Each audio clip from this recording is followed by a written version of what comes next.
Hello, welcome to the channel. आज हम देखेंगे एफआरपी रीवार के बारे में। ये हमारा जो है, ये हमारा जो स्टील रीवार है उसका एक अल्टरनेटिव आया है, बिल्कुल न्यू टेक्नोलॉजी से है। ठीक है। फॉरेन में तो ये बहुत पहले यूज होने लगा था, 28 साल पहले मैंने एक देखा था। अमेरिका में एक ब्रिज बना हुआ है, ठीक है, वो वहाँ पे एफआरपी रीवार ही यूज हुआ था। ठीक है। आज हम इस वीडियो में देखेंगे एफआरपी रीवार होता क्या है, ठीक है, और इसके यूज होने से हम करने से हमारे एडवांटेजेस क्या है, ठीक है, और इसमें अभी भी क्या क्या कमियां हैं और क्या क्या लिमिटेशंस हैं अभी भी, और हम कहाँ पे अभी यूज कर सकते हैं। उसके बाद ये देखेंगे हम कि इसका जो प्रोसेस है वो कैसे होता है, इसको एफआरपी रिवार हम बनाते कैसे हैं। ठीक है। तो ये जो आप देख रहे हैं, ये मेरे सामने ये है एफआरपी रिवार। ठीक है। ये देख रहे हो, बहुत लाइट वेट होता है। ठीक है। ये ठीक है, अभी तो मेरे पास ये है 6 का है, 8 का, 10 और 12 का। ठीक है। तो सबसे पहले देख लेते हैं एफआरपी। सबसे पहले जानते हैं एफआरपी की फुल फॉर्म क्या होती है। ये होता है हमारा फाइबर रेनफोर्स्ड पॉलीमर। ठीक है। तो एफआरपी रिमार क्या, ये जो रिवार होता है ये हमारा मैन्युफैक्चर होता है, पॉलिटिशियन प्रोसेस है। ठीक है। इस प्रोसेस को हम बाद में जानेंगे, पहले हम इसकी बेसिक चीज जान लेते हैं। ठीक है। जो ये क्रॉस सेक्शन आप देख रहे हैं, ठीक है, ये जो क्रॉस सेक्शन है, ठीक है, इस क्रॉस सेक्शन में हमारा 60 से 70% फाइबर होता है। ठीक है। और 30 से 40% इस पर 30 से 40% हमारा पॉलीमर होता है। ठीक है। तो ये जो फाइबर होता है, ठीक है, फाइबर हमारा इसके लेंथ के अलॉन्ग होता है। ठीक है। ये जो आप देख रहे हैं इसके लेंथ के अलॉन्ग होता है, और जो पॉलीमर रेजिन होता है वो इसके पेरीफेरी। ठीक है। ये जो थ्रेड्स दिख रहे हैं इसके पेरीफेरी का। ठीक है। तो जो फाइबर जो इसमें यूज होता है वो हमारा होता है ग्लास, बसाल्ट और कार्बन। ठीक है। और जो पॉलीमर हम इसमें यूज करते हैं वो प्लास्टिक होता है। ठीक है।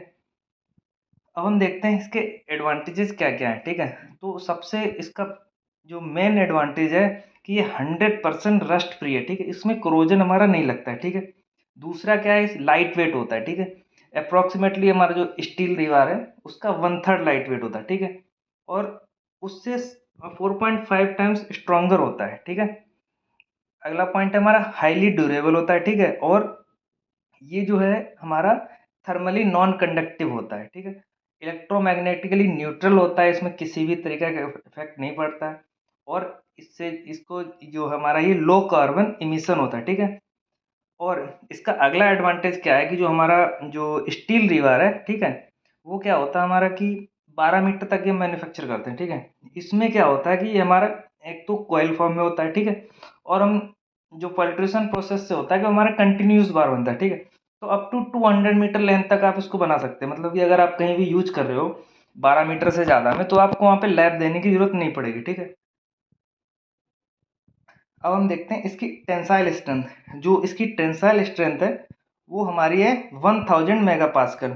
मतलब कि जो हमारी नॉर्मल जो स्टील दीवार जो अभी चल रही है उससे 2 टाइम्स ज़्यादा होती है हमारी। ठीक है।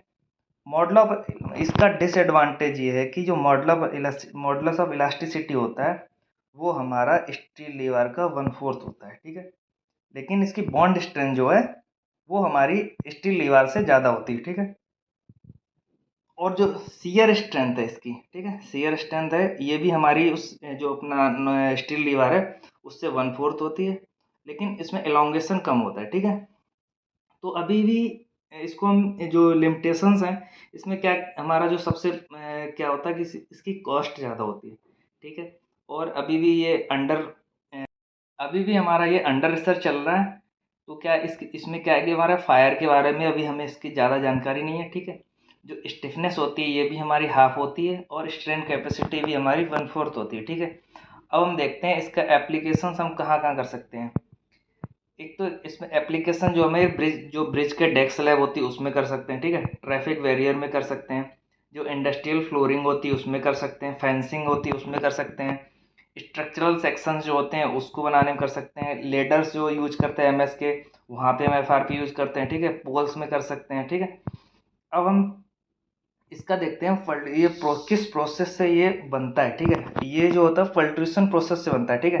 इसमें क्या करते हैं, जो क्रील से क्या होता है, यहाँ से कंटिन्यूअस फाइबर हमारा क्रील क्रील पे हमारा कंटिन्यूअस फाइबर डालते हैं। ठीक है। इस क्रील के थ्रू। ठीक है। वो हमारा यहाँ से क्या करते हैं, फिर हम इसको इस क्रील को यहाँ पे आगे हमारा जो अगला जो सेक्शन होता है वहाँ पे क्या होता है, इम्प्रेगनेशन बहुत। ठीक है। उसमें क्या होता है हमारा पॉलीमर रेजिन होता है। ठीक है।